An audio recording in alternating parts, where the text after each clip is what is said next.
અમરેલી જિલ્લાના છેવાડાના બિસ્માર રોડ રસ્તાઓને લઈને કોંગ્રેસ પક્ષ દ્વારા વિરોધ સાથે રોડ રસ્તાના નવીનીકરણ મુદ્દે આગળ આવ્યું છે ને હાથમાં પ્લેકાર્ડ રાખીને રોડ ઉપર બેસીને નવતર વિરોધ શરૂ કર્યો છે। ત્યારે ક્યાં અમરેલી જિલ્લાના માર્ગની દુર્દશાને લઈને કોંગ્રેસે વિરોધ કર્યો છે, જોઈએ આ રિપોર્ટમાં। આજે અમરેલી જિલ્લાના વડિયાથી બાટવા દેવળી થઈને રાજકોટ જવાના મુખ્ય સ્ટેટ હાઈવે જે છેલ્લા ઘણા ટાઈમથી અતિ બિસ્માર હોવાથી વાહન ચાલકોને પારાવાર પરેશાની હોવાથી વડિયા કોંગ્રેસના કાર્યકર્તાઓ દ્વારા નવતર પ્રકારે વિરોધ કરવામાં આવ્યો હતો। હાથમાં પ્લેકાર્ડ સાથે જાહેર માર્ગ બનાવવા માટે કોંગ્રેસ પ્રજાની વહારે આવી હતી। વડિયા લોકો ત્રસ્ત ભાજપના નેતાઓ મસ્ત અને ભાજપ હાય હાયના સૂત્રોચ્ચાર સાથે પ્લેકાર્ડ દર્શાવીને કોંગી કાર્યકર્તાઓએ રોડ રસ્તા ઉપર બેસીને વિરોધ નોંધાવ્યો હતો। જ્યારે અતિ બિસ્માર માર્ગથી વાહન ચાલકો પરેશાન હોઈને કોંગી કાર્યકર્તાઓએ વાહન ચાલકોને રોડ રસ્તાની વ્યવસ્થાઓ જાણી હતી ને આજથી વડિયા કોંગ્રેસ દ્વારા બાટવા દેવળી ગામે રોડ રસ્તાઓ બનાવવા રસ્તા ઉપર ઉતરી આવ્યું છે અને ભાજપ સરકાર સામે કોંગી કાર્યકર્તાઓએ પ્રહારો કર્યા હતા।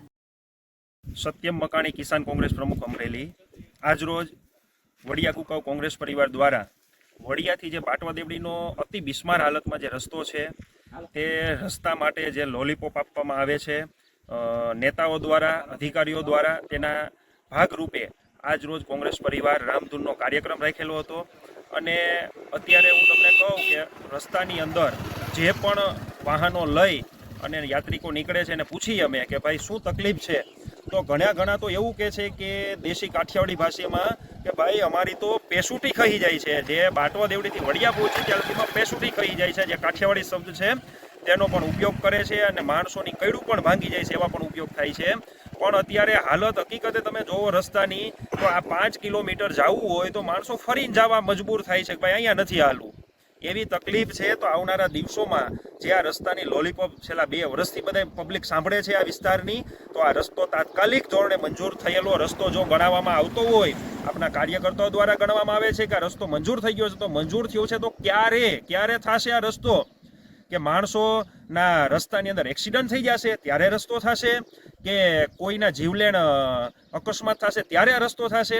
બીજું, આ રસ્તાની બાજુની સાઈડમાં એરટેલ કંપની કે આઈડિયા કંપની દ્વારા, બેમાંથી એક છે, કઈ છે એ આઈડિયા નથી મને, એના દ્વારા જે ખોદકામ કરીને કેબલ નાખ્યો છે, તો R&Bની હદની અંદર આ કેબલ નાખેલો છે।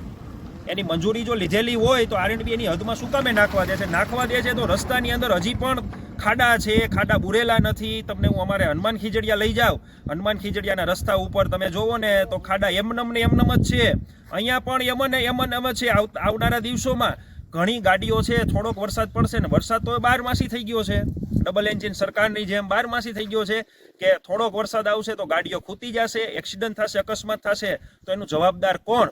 તો તંત્ર જાગે ને નેતાઓ જે સૂતા છે, જે હરીફરે રખડે છે, એ નેતાઓ જાગે અને આ રસ્તો તાત્કાલિક ધોરણે કરે અને વડિયાને ન્યાય આપે એવી વિનંતી સાથે ઉગ્ર આંદોલન કરવાની ચીમકી પણ છે। જો આ રસ્તો નહીં થાય તો વડિયા કોંગ્રેસ પરિવાર દ્વારા ઉગ્ર આંદોલન પણ થશે, તેની નોંધ જરૂરથી લે।